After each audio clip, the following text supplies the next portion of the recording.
Assalamualaikum warahmatullahi wabarakatuh.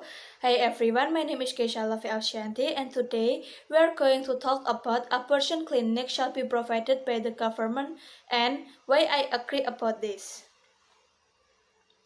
First thing first, abortion law and policy around the world. In search of decriminalization. In 2005, Ethiopia liberalized its abortion law. Previously, abortion was allowed only to save the life of the woman or protect her physical health.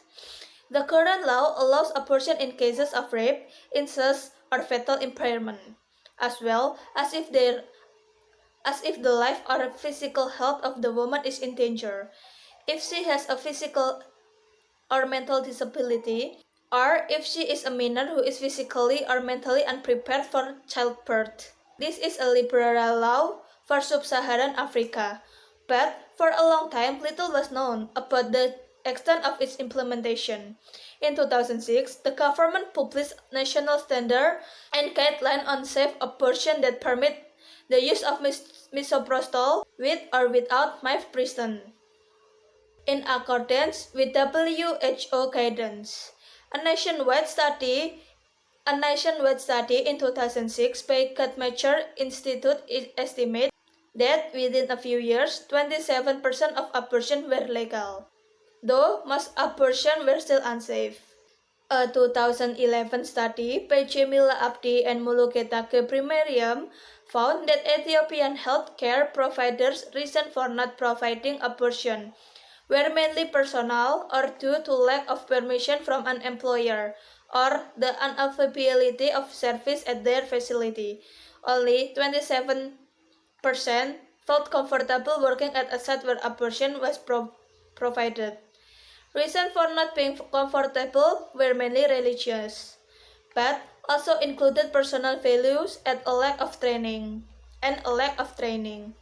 Although 29% thought it should be a woman's choice to have abortion, 55% disagreed. The study also uncovered a lack of medical equipment and trained personnel, and bureaucratic problems at clinical sites. Even so, major efforts were and are still being made to improve access at the primary level by constructing more health centers and training more mid-level providers. Between 2008 and 2014, the proportion of abortion provided in health facilities almost doubled. In 2014, almost three-fourths of facilities that could potentially provide abortions or post-abortion care did so, including 67% of the 2,600 public health centers nationwide, 18% of 1,300 private or non-governmental facilities, and 98% of the 120 public hospitals. The proportion of all abortion-related service provided by mid-level health workers increased from 48% in 2008 to 83% in 2014. While a substantial number of abortions continue to occur outside of health facilities, the proportion is falling, showing that change is possible but also that it takes time. In recent decades in Latin America, a combination of legal reforms, court rulings, and public health guidelines have improved access to safe abortion for women. This includes allowing abortion on request in the first trimester or pregnancy, as in Mexico City since 2007 and in Uruguay since 2012. In Argentina, Bolivia, Brazil, Colombia, and Costa Rica, higher courts have been instrumental in interpreting the constitutionality and scope of specific grounds for abortion, though their judgments are not always implemented. In countries such as Peru, guidelines issued by hospital or by governments at federal or state level govern the enforcement of permitted grounds. Additional steps need constitute a huge task. As Ethiopia has shown, training providers and ensuring that services provide legal abortions as well as informing women that these changes are taking place and that services are available. Second things, self-use of medical abortion in the absence of law and policy reform. In other Latin America countries, abortion laws have remained highly restrictive in spite of campaigns for women's sexual and reproductive rights and human rights for more than 30 years. As a result, and thanks to the advance of new technology, women have begun to take matters into their own hands.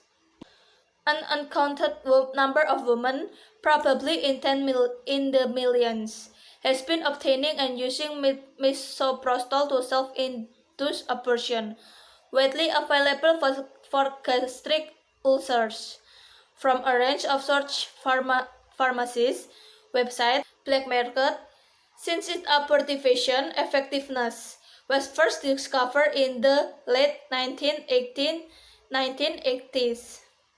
This practice, begun in Brazil, has spread to many other countries and regions.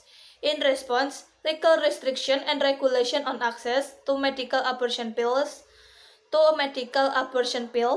have been imposed by countries such as Brazil and Egypt in an effort to stop the unstoppable.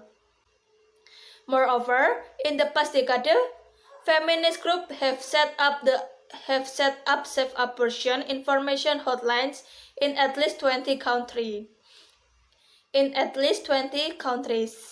And health professionals are providing information and access to abortion pills via telemedicine, including Women Help Women, Women on Web, Safe to Choose, the Tabut Foundation in Australia, and Teleoperation in United States. In Uruguay, which has hospital-based outpatient abortion care, Lilian Abrasincas, executive director of Mujer y Salud in Uruguay, said in a recent interview, "In Uruguay, we don't have doctors who do abortions. Abortion with pills is the only way and it is not possible to choose another method, such as manual vacuum aspiration. Health professionals are willing to be involved before and after, but not in the abortions. Thus, abortion service delivery has been reduced to providing information, prescribing pills, and conducting a follow-up appointment if the woman has concerns, although it does restrict access to aspiration and surgical methods." Third things, legalize or decriminalize. What is in a word? Interestingly, no human rights body has gone so far as to call for abortion to be permitted at the request of the woman. Yet, many have called for abortion to be decriminalized. This raises the question of what is understood in different quarters by the term decriminalization. For many years, the abortion rights movement internationally has called for safe, legal abortion. More recently, calls for decriminalization of abortion have also emerged. Do these mean the same thing? In simplistic terms, they might be differentiated like this. Legalizing abortions mean keeping abortion in the law in some form by identifying the grounds on which it's allowed, while decriminalizing abortions means removing criminal sanctions against abortion altogether. In that sense, abortion is legal on one or more grounds, mostly as exceptions to the law. In all but few countries today, while Canada stands out as the only country to date that, through a Supreme Court decision in 1988, effectively decriminalized abortion altogether. No other country, no matter how liberal its law reform, has been willing to take abortion completely out of the law that delimits it. However, this distinction is often not what it means. Instead, the two terms are used interchangeably. That is, abortion may be legalized or decriminalized on some or or all grounds.